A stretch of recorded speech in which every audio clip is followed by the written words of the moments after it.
இப்போ பொதுவாக நம்ம விசுவாசிகள், ஈவன் பாஸ்டர்ஸு, இவாஞ்சலிஸ்ட்டு எல்லாருமே ஒரு காலகட்டங்களில் வரும்போது இந்த விசுவாசத்தில் குறைஞ்சி போய் சில பேங்க் லோனு, அந்த லோன் இந்த லோன் வாங்கி, விசுவாசிகளுடைய பத்திரங்கள்லாம் வாங்கி, லேண்டு வாங்கி, இந்த மாதிரி இதுக்குள்ளேயே என்ன வச்சிருக்கிறீங்க? எனக்கெல்லாம் தெரியாது. இல்லை, எக்ஸ்கர்ஷன் போகிறதுக்கே லோன் எடுக்கக்கூடாதுன்றாங்க. அந்த மாதிரி ஒரு காலகட்டத்தில் இப்போ சபை போய்கிட்டு இருக்கு. இதுக்கிடையில் நீ வந்து ப்ராஸ்பெரிட்டி இல்லைன்னா உங்களுக்குள்ள சம்திங் ராங், உனக்கு வந்து வெளிச்சம் கிடையாது அப்படின்ற மாதிரி ஒரு டீச்சிங்குள்ளே போயிட்டுருக்கு. அதில் உங்களை மாதிரி இப்போ நீங்கள் என்ன சொல்கிறீங்களோ அதை தான் இப்போ நாங்கள் ஃபாலோ பண்ணுறோம். அப்போது அவன் ப்ராஸ்பெரிட்டிக்காரன் வந்து பேசி அவன் உடனே கோல்டு ஆஃபரிங் எடுக்கிறான், அந்த ஆஃபரிங் எடுக்கிறாங்க.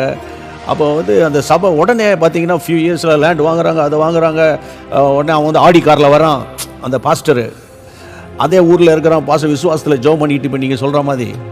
அப்போ அவங்க விசுவாசிகள் பார்க்குறாங்க, அப்போ இந்த ஆள் கிடந்து 20 வருஷமாக தோத்துறான்ட்டு கிடக்கான், வந்து இப்படி அவன் தான் பாருங்கள் டக்குன்னு ஃப்ளரிஷ் ஆகிட்டான், கூட்டம் வருது, அது வருது, டெலிவரன்ஸ் நடக்குது, அப்படி இப்படின்னு சொல்லும்போது இந்த ஜனங்கள் வந்து அங்கே தான் போகிறாங்க.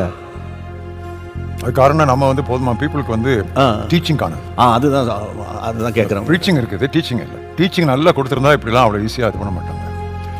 ஃபெய்த்தை பற்றி நம்ம எந்த அளவுக்கு டீச் பண்ணுறோமோ அந்த அளவுக்கு நம்ம ஹோப்பை பற்றி டீச் பண்ணுறோமா? Faith is for today's blessing, hope is for tomorrow's glorification. Bible ரெண்டும் இருக்கு. faith and hope, faith and hope, faith and hope. எங்க பாரு faith பத்தி தான் பேச்சு, hope பத்தி எங்க பேச்சு? சகலமும் நாமும் சர்வ சிருஷ்டியும் அந்த நம்பிக்கையோட காத்திருக்கிறோம், பிரசவ வேதனைப்படுகிறோம் இருக்குல்ல. இந்த ரெண்டு இதுலயே பாருங்களா, faith பத்தி தான் faith செமினார் இருக்கு, faith கான்ஃபரன்ஸ் இருக்கு, faith எல்லாம் இருக்கு. hope என்னாச்சு? hope வந்து நமக்கு நங்கூரமே அது தானே இருக்கு, ஆங்கர் ஆஃப் ஹோப் இருக்கு இல்லையா? அப்ப இதான் இம்பேலன்ஸ். எல்லாமே இன்னைக்கு தான் நம்ம பார்க்கிறோம். இன்னைக்காக மாத்திரம் கிறிஸ்துவின் மேல் நம்பிக்கை, கிருபையும் சத்தியமும், கிருபையும் சத்தியமும் எல்லாம் இருக்கு. ஸோ இது எல்லா பேலன்ஸும் எடுத்துட்டா நம்மளும் நிலையா நிற்போம். நம்ம சபையாரையும் வந்து அப்படி ஈஸியா வந்து அவங்க என்னத்தையாவது கேட்டுட்டு உடனே ஓட மாட்டாங்க. பட் அப்படி டீச் பண்ணலன்னா ஓடிடுவாங்க. அதான் இப்போ சபையாருக்குமே வந்து பண கஷ்டத்தில் இருக்கிறான் வீட்டுக்குள்ளே.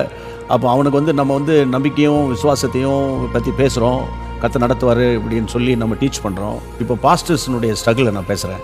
திடீர்னு நாங்கள் வந்து ப்ராஸ்பரிட்டி காஸ்பல் பேசி நான் இப்படி இருந்தேன், அது இருந்தேன், இது இருந்தேன், இப்போ கர்த்தர் என்னை ஆசீர்வதிச்சிருக்காரு, அது வாங்கிட்டேன்னும் போது அப்போ அவங்க கூட தான் கர்த்தர் இருக்காருன்னு நினச்சி இந்த ஜனங்கள்லாம் அங்கே போய் செதறி போகுதுங்க.